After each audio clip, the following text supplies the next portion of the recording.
Inspiration 92.3 FM. This is Premier League Zone, and my name is Olatunji Olajide, otherwise known as Triple O. I'm not alone in the studio, but Bruno is here. We'll be talking about the performances of Premier League teams in the UEFA Europa League and the Conference League yesterday. Also, we'll be looking forward to the big one that will be happening this weekend. The Manchester Derby. Tottenham also play tonight. Chelsea early kick-off by 12:30, and even much more happening this weekend in the English Premier League. But before we get into the nitty-gritty, let me say my greetings to Bode Bruno. Good morning, Bode. Good morning, Triple. You feel am, Abi? You don't feel am. I don't feel am. You know you feel am because if you United fan, you know you feel am. So you know you feel am, but you know you feel am. Okay, now. It will shock everyone. But you're not sounding like you are going through weekendophobia. You're not sounding like it. You are sounding confident. You are sounding as if you are not even worried at all. It's a as derby. if City is like Luton Town that United wants to play this weekend. Oh well, it's a derby. So sitting up for Old Trafford. 0700 93 93 93 93 is the number to call to join the conversation when we open the phone lines. 0700 923 923 923. You can also send your messages on WhatsApp 0817 313 6193. Before we get into the English Premier League games to expect this weekend, let's start with how it was a very, very good European, midweek for Premier League teams except West Ham. Yeah. Everyone from Arsenal to Manchester United to Liverpool to Manchester City, everyone, even Brighton, every Premier League team in Europe won their games except for West Ham United, who lost by 2-1 away at home to Olympiacos. Yeah, and it was a difficult game. That particular action, I do feel the early goals from Olympiacos all but snuffed out some life from West Ham. Going to Greece is always a tough patch as well. But again, West Ham do have a chance to get the result in the reverse fixture. But in the game yesterday, we didn't see enough of this West Ham side. We know what they can do as a collective, but it wasn't just enough to get a result against Olympiacos last night. Well, West Ham look like they are struggling. They are struggling when it comes to European football. They've had good results before last night. They've had good results, but it never still be. But good one for Brighton of Albion. Redemption for them against Ajax, 2-0. They won. They've also had a difficult start to their European campaign this season, and 2 good goals. In fact, the goal from Ansu Fati was a fantastic one as well. They defeated Ajax in that one. So let's leave that. Let's get into the fixtures to expect this weekend. It starts tonight. Yes, it starts tonight. Table toppers Tottenham Hotspur still unbeaten. They in another London derby, they travel to the Selhurst Park against Crystal Palace. Chelsea will welcome Brentford on Saturday by 12:30. Then after by 3 p.m. we'll get to see Arsenal at home at the Emirates against Sheffield United. Bournemouth at the Vitality Stadium against Burnley. Wolverhampton Wanderers also at the Molineux will welcome Newcastle United. West Ham United they were busy yesterday. They will be in action on Sunday 2 p.m. kickoff against Everton. Aston Villa against Luton Town by 3 p.m. on Sunday. Then Brighton also will be in action against Fulham by 3 on Sunday. Liverpool against Nottingham Forest 3 p.m. on Sunday. Then the Manchester Derby, the big one that we'll be looking forward to, is by 4:30 p.m. on Sunday. But let's start with Crystal Palace against Tottenham tonight. Buddy, do you think Crystal Palace can be the first team to make sure that Tottenham leaves a match without a point? Well, it's always pretty close between Crystal Palace and Tottenham Hotspur. It's a London derby as well, Selhurst Park. And for Tottenham Hotspur, yes, they've started the season very, very well, but these are the kind of games that might just halt that particular run they're on at this point in time. For Crystal Palace, one thing I like about them, the manager, he ensures that everyone works very, very hard, and is beginning to make the Selhurst Park a bit of a fortress right now. For Tottenham Hotspur, if they head into this one feeling that they've already won, we've seen them go away from home and actually work very hard, like basically struggling to either pick up a point or pick up a win. So for Crystal Palace, I think they hold the cards at this point in time. They hold the aces.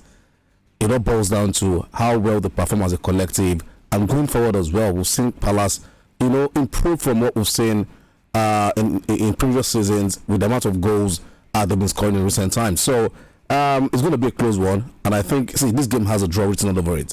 A draw written all over it. I do not see Tottenham winning this one. Well, if Crystal Palace, if they fail to win, or if Tottenham fail to win, I should say, against Crystal Palace, that means that Crystal Palace will only have 1 point ahead of Chelsea before Chelsea plays. And when Chelsea defeats Brentford, Chelsea will now be comfortably they will be dropping into the bottom half of the table again. But moving away from that Tottenham Hotspur against Crystal Palace game, before we get to the big one, which is of course Manchester derby, there's also the little business of Chelsea against Brentford, 12:30 p.m. kickoff. Brentford have also showed that they can be very stubborn. They've showed that they can be very dogged. And in the absence of Ivan Toney, Brian Mbeumo, and Yohan Wissa have formed a very formidable partnership. How do you think Chelsea will head into this one? Where will their mind be? That's Chelsea Football Club, considering the fact that they lost a 2-goal advantage against Arsenal despite playing very well in that game. Well, for Chelsea, a chance of redemption. They did give it away against Arsenal last weekend, and this is a perfect chance for them to actually, get 3 points on board. But again, you can't overlook this Brentford team. On their day, we talked about Mbeumo, who is having a very, very good season this time around, and the fact that Chelsea are not just scoring enough goals is a problem as well. So they need to get the goals on board as soon as possible, and also defend properly, because you can't keep giving away leads. That's a big problem for Chelsea this season. As much as in the game against Arsenal, we saw them go two goals up, but silly mistakes did cost them that one. And for Brentford, we know they are a very, very what's the word now? Compact, not just compact. They love to be on the front foot. They love to press and ensure that they put in the work. And for Thomas Frank, I'm very sure he would have looked at this game and felt this is not a really strong Chelsea team. Let's see if we can have a go at Chelsea this weekend. It's a game Chelsea can win, and it can also end in a draw. It is at Stamford Bridge, by the way. It is at Stamford Bridge, but Stamford Bridge is nowhere. The bridge that a lot of cars used to pass. Moving on. Arsenal against Sheffield, no problem. No too much talk about that one. No. Okay.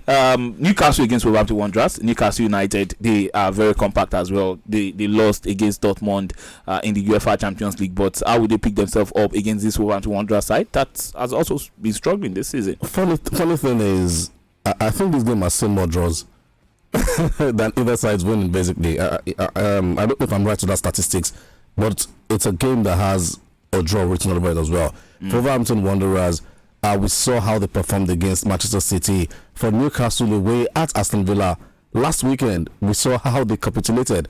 That was West Ham last weekend. Sorry. Newcastle did they play last weekend?